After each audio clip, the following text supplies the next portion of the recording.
everyone, welcome to the third part of our chapter on groups and organizations. In this part, we'll look at formal organizations. We'll first look into types of organizations, and then we'll discuss this concept of McDonaldsization of society. So society is organized to get its job done. So it does it through formal organizations and bureaucracy. And the same system that can be quite frustrating and impersonal is also the same one on which we rely on for our personal welfare and to fulfill our daily needs.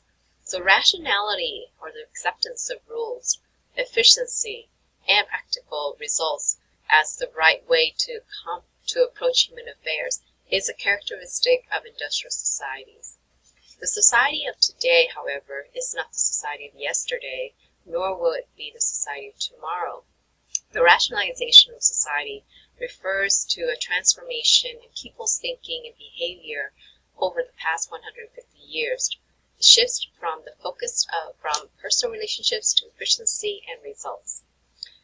As a result of rationality, formal organizations, which are secondary groups designed to achieve specific objectives, they've become a central feature of contemporary society. With industrialization, secondary groups have become common. Today, their existence is taken for granted. They become a part of our lives at birth and seem to get more and more complex as we move through the life course. So, let's jump into it. Let's talk about, first of all, types of organizations. One of those types is normative or voluntary organizations, which are organizations that people join to pursue shared interest or because they provide some intangible rewards. So many people in the United States become involved in some form of voluntary organizations. If you're a student, you probably are part of some sort of student group. Could be for a cause such as for environmental justice issues, or it could be somewhat preparing you for your careers, or it could be pre-med, pre-pharm, pre-dental. Or it could be focused on a particular affinity group, such as clubs for women and engineers, for example. So all voluntary associations have one or more of the following functions. First, to advance the particular interests that they represent. Second, to offer people an identity and for some a sense of purpose in life. And third, to help govern the nation and maintain social order, such as the Red Cross. Some, not all, voluntary associations have the following functions. One, to mediate between the government and the individual. Second, to train people in organizational skills so they can climb the occupational ladder. Third, to help bring disadvantaged groups into the political mainstream. Fourth, to challenge society's definitions of what is normal and socially acceptable. Voluntary associations represent no single interest or purpose. The idea of mutual interest is characteristic of all voluntary associations. A shared interest in some view or activity is a tie that binds members together.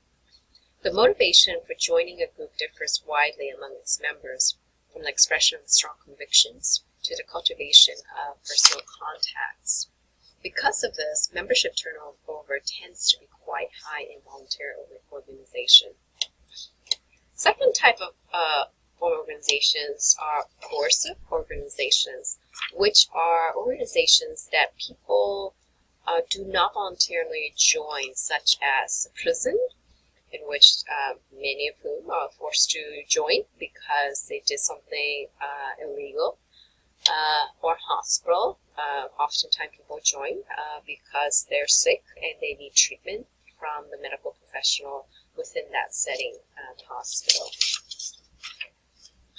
A third type of formal organizations are utilitarian organizations, which are organizations that people join in order to fulfill a specific material need, such as a workplace. People go there to work, to achieve some sort of tangible goal as a team, as well as to get a paycheck or a salary or whatever form of material compensation it may come in. So again, people go there to in order to fulfill a certain material need. Another place is also universities. This is where students go in order to get a degree, which is a need for many, and hopefully they can convert that to a good job that would give them a good high material return. And hopefully it's also something that they find meaningful in their life as well. So again, 3 types of formal organizations. So first is normative or voluntary organizations, coercive organizations, and thirdly, utilitarian organizations. I'll also put this into a table for you so that way it's easier to understand how they're similar and different from each other. So as you can see, normative or voluntary organizations, the benefits are intangible. They join because it's on a voluntary basis, and members usually have a shared affinity for some sort of purpose or interest. Coercive organizations, the benefit memberships are usually corrective. They need to correct something or they need to be corrected. As a result, they're forced to join. They're forced by society in particular. The membership is often required, meaning they didn't choose to join, but they're required to join by society. And among the members in coercive organizations, feeling connectedness is lacking. There's no affinity among the members at all. Utilitarian organizations, the benefits tend to be tangible, and people join on a contractual basis. And there is some sense of connectedness among the members. Perhaps it's because they have a shared goal, shared purpose, shared values, to work towards a shared goal. So there is some sort of affinity among them.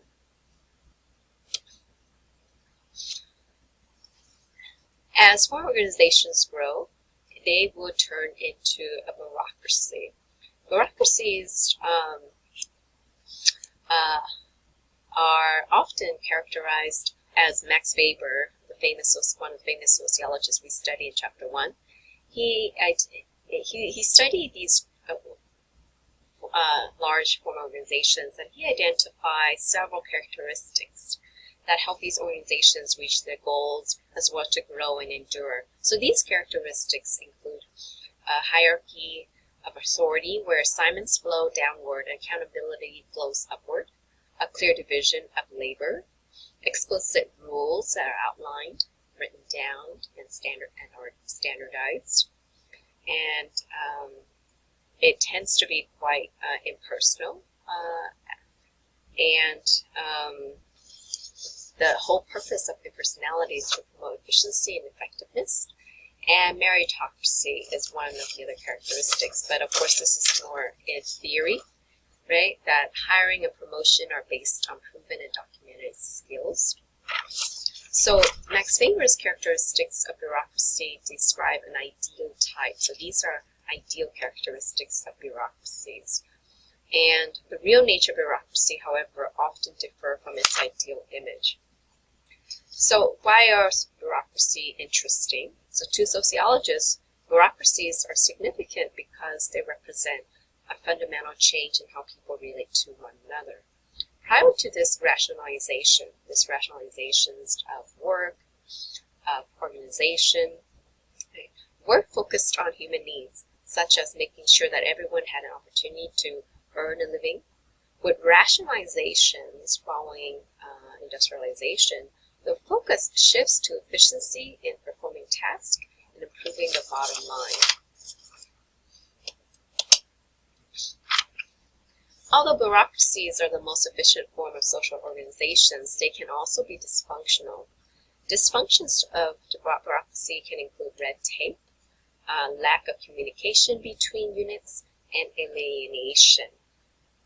So red tape, or the strict adherence to rules, results in nothing getting accomplished because there are just so many rules to follow.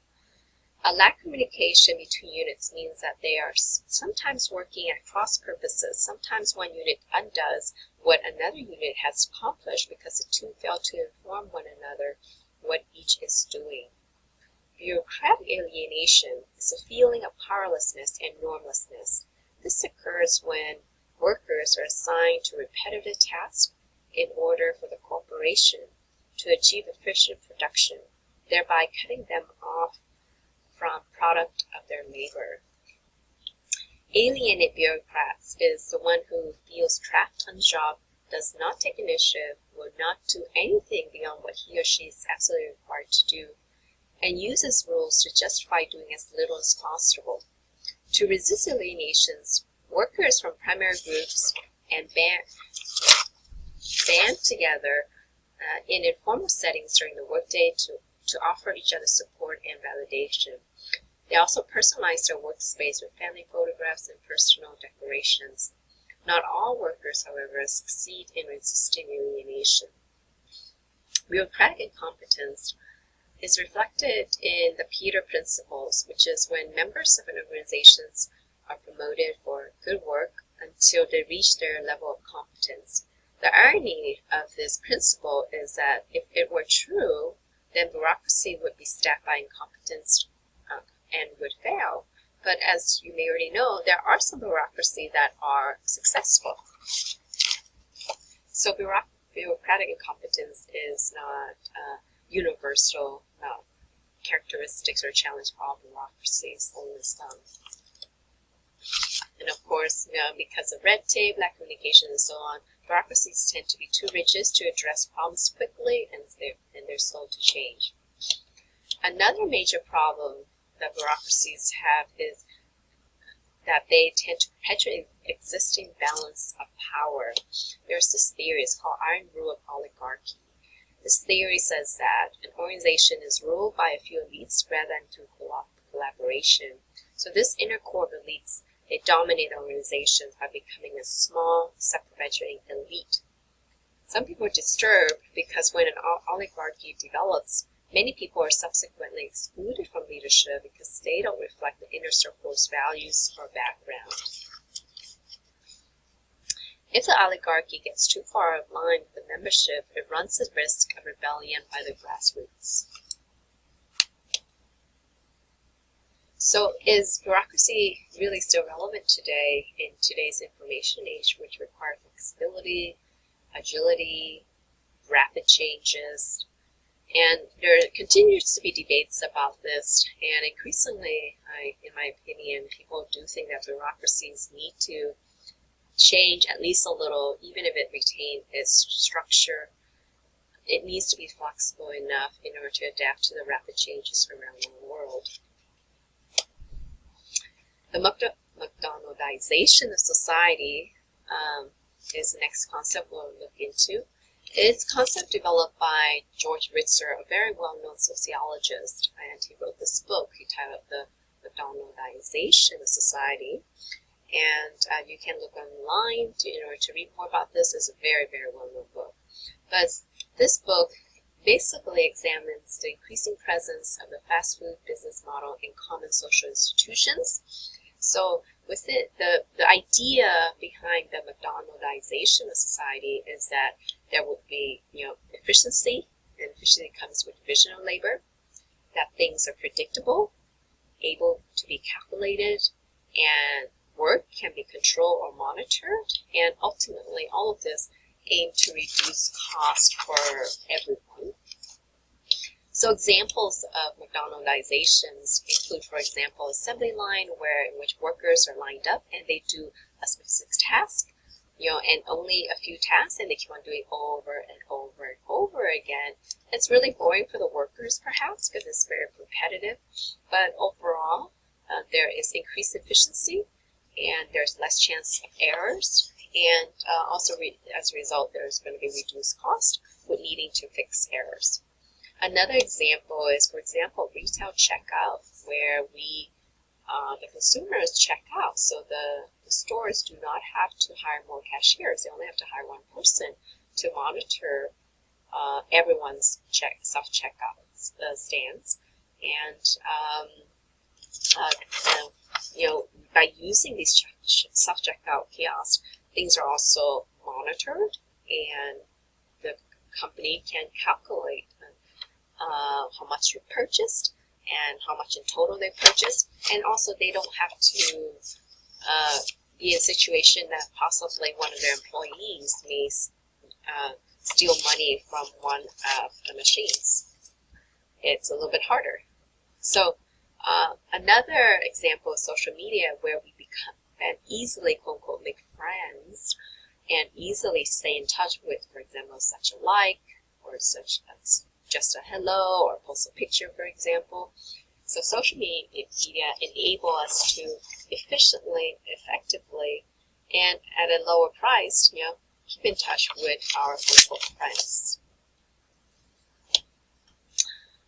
McDonaldizations also can lead to some problems. For example, the fact that things are just, because so many things are mass-produced, we're going to have less variety of goods that are available, so things tend to be bland and generic. And work within the McDonaldization society is much more monotonous, repetitive, and there's just skilling because the workers are just doing the same task over and over again. And a part of this, because the tasks are just very micro tasks and they're just repetitive, that's why increasingly many companies can replace these workers with robots that can just do the same task over and over again. Perhaps that's why in Arizona there's a McDonald's that has replaced a cashier with a robot. Can you believe that? So here is a good video in order to illustrate this concept further for you. I encourage you to stop, pause our lecture video so you can watch this YouTube video. Okay, I hope you enjoyed that video. So the next video that I'd like to share with you is Fast Food Nation. This is just a trailer, but it discusses this idea of the Mac job, or job that are done at fast food restaurant. It's very interesting, looking at this industry that is such a big part of American society, and now it has also become global as well.